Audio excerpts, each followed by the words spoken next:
Les Jardins des Couleurs, c'est un programme sur 2 ans d'éducation à l'environnement et qui consiste la première année en une série d'animations, 10 animations, sur la thématique de l'alimentation. Et donc on essaie de sensibiliser les enfants, on va dans les écoles primaires ou secondaires, et sur cette thématique-là, qui commence à réfléchir, tiens, mais ce que je mange, ça vient d'où, et quel impact ça a sur l'environnement au sens large, la nature, les êtres humains.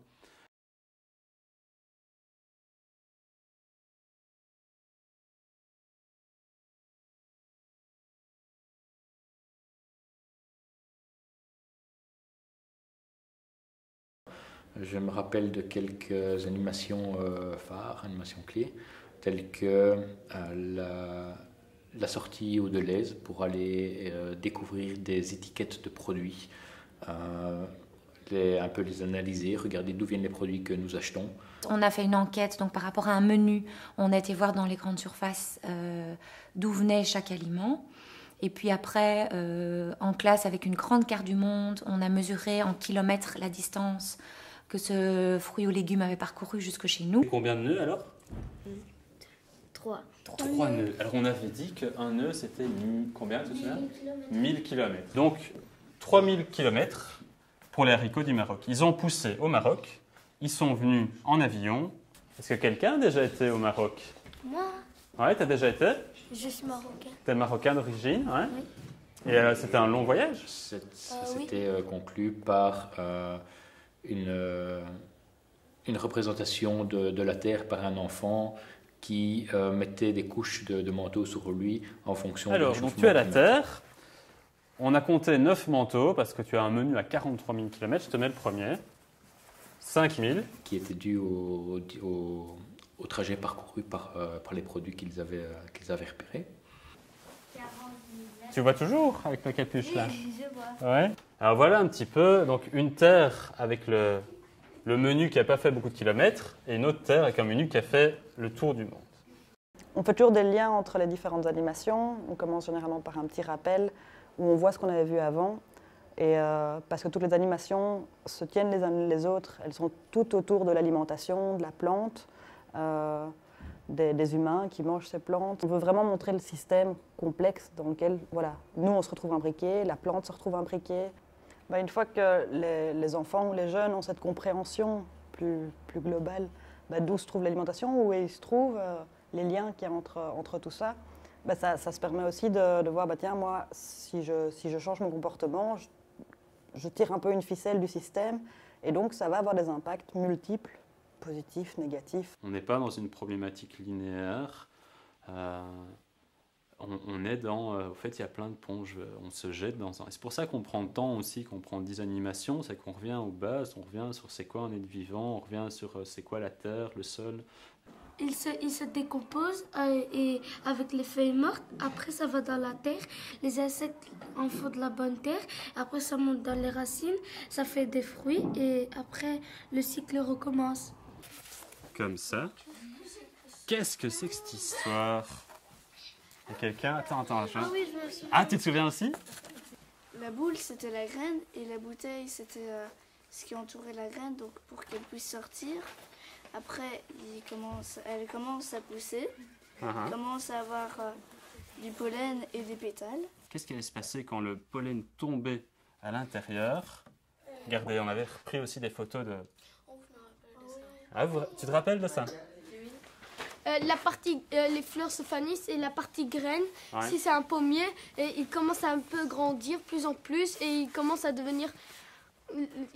prendre forme et à la fin, quand il sera mûr, c'est une pomme. C'est quoi la biodiversité?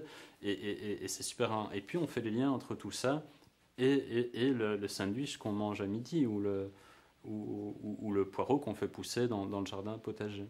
Donc l'objectif principal de Jardin des Couleurs, c'est vraiment de favoriser les changements de comportement chez les jeunes et chez les profs aussi. Et pour favoriser ces changements de comportement, il faut avoir une compréhension du monde dans lequel on se trouve, en lien avec l'alimentation. Il faut comprendre c'est quoi l'alimentation, d'où elle vient. Et après, il faut aussi avoir une expérience pratique, émotionnelle. On ne va pas manger des pommes tout l'automne si on ne comprend pas théoriquement les liens que ça peut avoir pour un producteur, pour la vie du sol, pour la biodiversité. Alors à propos de bonne terre, J'ai ramené une photo, je ne sais pas du tout si vous allez vous en souvenir ou pas. C'est celle-ci. Est-ce que quelqu'un peut peut-être venir ici, à côté de moi, expliquer c'est quoi cette photo? Il y avait des insectes qui vivaient ici et il n'y avait pas des trucs chimiques. Et après, maintenant, ils ont ajouté des trucs chimiques qui font mourir les vers de terre. S'il n'y a plus de vers de terre, hein, comme on imagine le même dessin ici sans vers de terre, mais qu'est-ce qui va se passer? Ça va devenir un désert. Et pourquoi ça va devenir un désert? Ça prend du temps pour que les jeunes comprennent une différence qu'il peut y avoir entre l'agriculture bio et l'agriculture conventionnelle, que ce soit au niveau de la vie qu'il peut y avoir dans le sol, mais aussi de ce qui va se passer au-dessus du sol, dans l'air, la pollution qui peut y avoir, les eaux qui vont être polluées, l'impact sur notre santé. Voilà, c'est énormément de choses à assimiler et qui peuvent être chamboulantes, donc il faut prendre le temps de l'aborder sereinement. Il faut déjà le temps que les choses se mettent en place, qu'on sème, qu'on voit que ça pousse, qu'on récolte. Donc déjà rien que par rapport aux saisons, c'est obligatoire que ce soit sur une année parce que sinon on ne voit pas le résultat de ce qu'on a commencé. Et puis ça a été pas mal aussi d'avoir les séances qui étaient... c'était un peu récurrent parce que chaque fois on revenait sur un rappel et puis on abordait une nouvelle notion et puis on faisait un retour en arrière et puis on évoluait vraiment comme ça avec les enfants qui, au niveau des connaissances, étaient chaque fois plus riches aussi et donc on pouvait aller plus loin dans le thème. Effectivement, les feuilles mortes tombent, il y a ce cycle que tu as très bien expliqué. Il y a un cycle. Est-ce qu'il y a que les feuilles mortes qui peuvent tomber et être décomposées, transformées en humus, en bonne terre? Ou bien il y a quoi d'autre? Les êtres vivants aussi, ils se font décomposer. Donc l'arbre étant être vivant, il va perdre différentes parties qui vont être décomposées. Et là, je dessine un oiseau et tu me dis les êtres vivants aussi. L'oiseau aussi. Qu'est-ce qui pourrait se passer? Qu'est-ce qui pourrait perdre l'oiseau et qui serait aussi décomposé? Sa chair, sa vie. Des excréments. Les excréments, bien évidemment. Oui. Et aussi des plumes. Il pourrait perdre des plumes. C'est vrai qu'il pourrait perdre des plumes. Hop. Et tout ça va être mangé, digéré, décomposé, transformé comme par un tour de magie en bonne terre pour alimenter les plantes.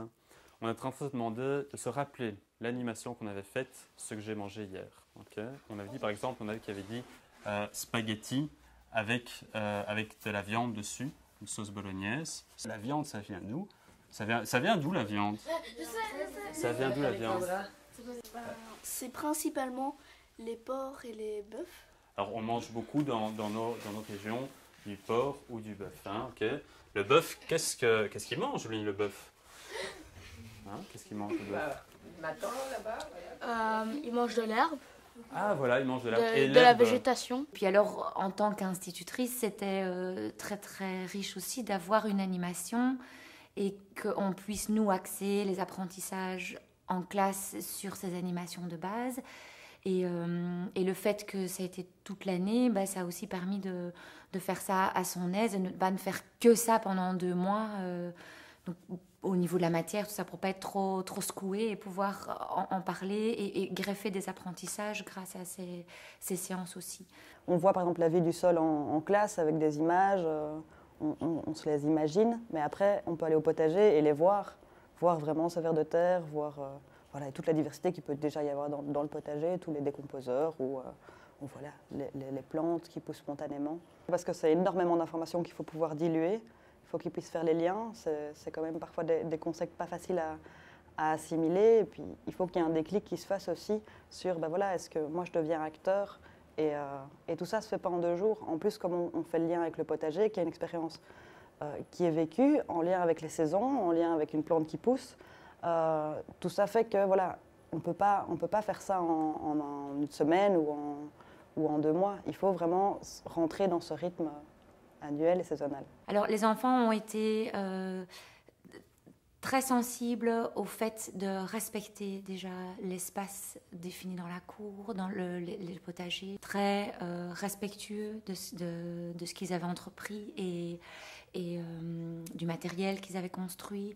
Ils ont aussi, je pense, ils ont accordé beaucoup d'importance à transmettre ce qu'ils avaient appris aux autres. Donc au niveau de la sensibilité, ils ont été très fiers et très heureux de partager ça avec les autres. On a su aborder, grâce au projet, les sens premiers. Hein. Je sens, je goûte, je vois, j'observe beaucoup. Mais il y a eu aussi des fibres sensibles sur je suis fière de quelque chose, c'est moi qui l'ai fait. Ou c'est nous, parce qu'il y a eu l'esprit d'entreprise aussi, de solidarité quand ça n'allait pas. Alors au niveau de l'évolution, on a vu qu'au départ, ils étaient un peu frileux, hein, mettre les mains dans la terre, le compost, ça sent mauvais, il faut, c'est comme du caca, enfin il y avait tout ça. Et puis après, c'était vivement qu'on mette les mains dans la terre et qu'on profite, quoi. Donc voilà. Entre eux, on les voit très fort communiquer sur ce qu'ils ont appris, ou avec les élèves des autres classes, ils vont montrer leur potager, leur expliquer le compost, les plantes qu'ils ont semées, qui poussent. Et donc il y a vraiment déjà ils sont généralement assez fiers de montrer qu'ils ont fait pousser quelque chose, et surtout avec les grands, avec plutôt les ados, qui à la base sont assez craintifs par rapport au sol, par rapport à toucher, se salir. Et à la fin de l'année, ils sont extrêmement fiers de pouvoir goûter, de manger ce qu'ils ont fait eux-mêmes pousser, et de pouvoir répondre eux-mêmes à ce besoin fondamental qui est manger, que tout le monde a, et ils sont capables de le faire. Et ça leur permet aussi de se projeter pour le producteur, la difficulté que ça peut être de faire pousser toute la nourriture qu'on mange toute l'année. On essaye d'insuffler une compréhension systémique. Voilà, on essaie de dépasser le simple fait je vais créer un potager, super, on va voir que une carotte ça pousse comme ça. Pour nous, ça a un intérêt assez limité. On essaie d'aller bien au-delà et de susciter une compréhension plus globale en faisant beaucoup de liens par rapport à notre alimentation, par rapport aux questions que ça pose en termes environnementaux. Qui l'a encore? Il y a encore quelqu'un qui l'a? Ouais, tu l'as encore. Moi je l'avais avant, mais depuis que je l'ai pas vu. Oui, moi aussi. Ouais. Donc, J'ai déménagé. et alors c'était qui veut bien expliquer c'était voilà. OK. Et alors pourquoi est-ce qu'on a créé un calendrier comme ça? À quoi ça sert, au fait? Mais c'est pour éviter de polluer, parce que souvent ça vient de loin, parce que c'est dans d'autres continents où il fait toujours beau. Souvent pour les paquets de fraises, ils mettent un logo pour dire que ça vient de Belgique. Mais si tu achètes ça en hiver, ça veut dire que ça a été cultivé dans des serres. Super, tu as tout à fait raison. Ça vient de Belgique, mais ça pollue aussi. Des fois, moi, ça m'arrive chez ma mamie d'aller regarder si ça vient, si c'est dans la bonne saison, parce que ma mamie sait que j'adore les fraises, donc elle m'en achète souvent, et des fois je regarde si c'est vraiment la bonne saison, si c'est fait dans des serres des fois. Ah oui, donc pour toi c'est important. Chouette. Moi, ma maman, c'est un peu facile, elle va au marché et le monsieur il récolte dans son champ. Et comment tu sais ça? Que c'est des fruits de saison qui n'existent pas de serre au marché? Parce que j'ai déjà regardé dans le calendrier, j'ai déjà vu un peu les fruits qu'ils mettaient. Ah d'accord, oui, donc tu as vu que ça correspondait aux saisons d'après le calendrier. Moi, une fois, quand j'ai mes fraises que j'ai plantées, une fois que j'ai apporté à l'école, et en plus c'est de mon jardin, et en plus c'est plus sucré que les fraises apportées d'autres pays, parce que c'est fait dans mon jardin, c'est fait naturellement. C'est vrai. Si on avait moins d'activités, ce serait possible, effectivement. Si on avait François que pour aller au Carré Thilens et apprendre à travailler la terre, à retourner, à planter les graines, il nous explique les choses de base pour qu'après on puisse le ramener à l'école. Oui, c'est super, c'est très bien, mais concrètement, je pense que c'est pas suffisant parce qu'on a tellement de choses à faire que... Voilà, si on n'est pas nous-mêmes à l'aise, en tout cas moi, si j'avais été toute seule, je pense que jamais j'aurais pu faire le projet, parce que j'aurais abandonné, parce que c'est trop lourd, parce que c'est pas notre métier.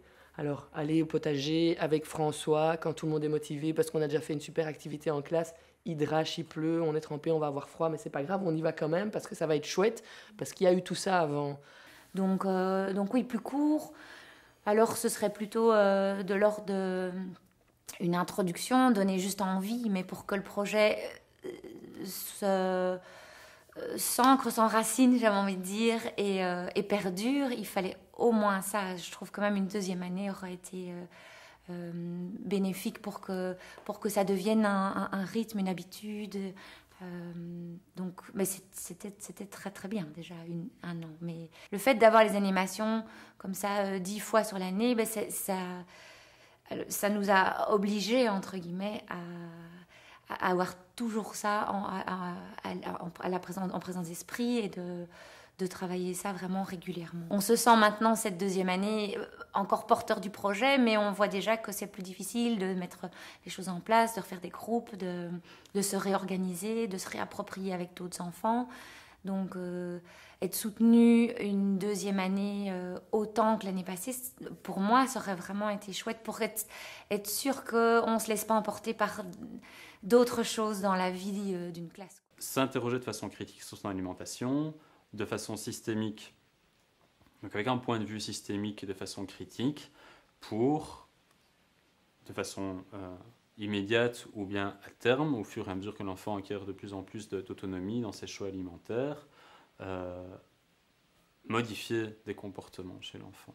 S'il le veut, donc on n'est pas dans un truc de formatage, mais voilà, on lui donne les informations, et s'il est sensible à ça, à ce qu'il apprend, à ce qu'il a découvert lui-même, à ce qu'il a expérimenté au potager, si ça lui parle, eh bien lui donner, trouver ensemble des pistes pour qu'il puisse modifier des comportements.